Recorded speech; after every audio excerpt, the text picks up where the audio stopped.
Tonight, ay tatapusin na natin ang inyong misyon.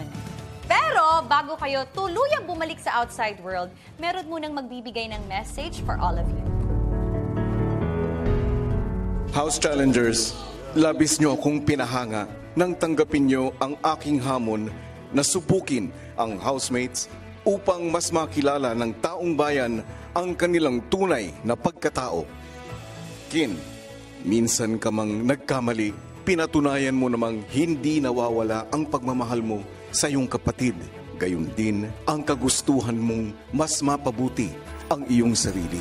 Mark, naging sandigan ka ng iyong mga kasama, hindi lang dahil sa iyong pisikal na lakas at abilidad, kundi dahil sa malasakit mo para sa kanila.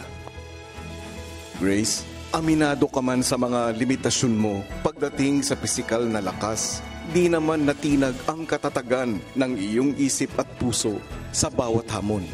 Lyndon, minsan kang nabuhay sa takot, pero pinalaya mo ang iyong sarili ng buong tapang mong pinakilala ang iyong tunay na pagkatao. Abby, minsan ka mang nasaktan dahil sa isang pagkakamali, natuto ka naman mula rito at humarap sa lahat bilang isang mas matibay na babae. Tori, malaki ang naging ambag mo sa camp dahil sa iyong talento at positibong disposisyon. Sana ay hindi ka magbago. JC, dahil sa iyong diskarte at pagiging isang team player, isa ka sa naging susi sa pagtupad ng inyong misyon bilang House Challengers.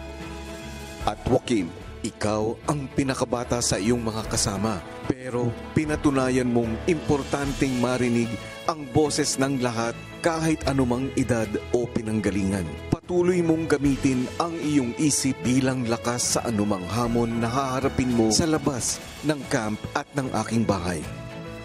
House Challengers, maraming salamat at naway baunin ninyo ang mga aral mula sa camp hanggang sa paglabas ninyo sa outside world. Mission accomplished.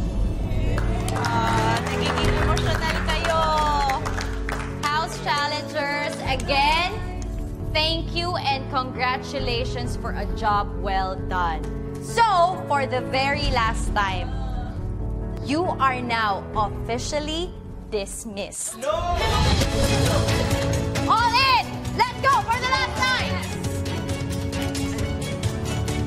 1, 2, 3, go! Go!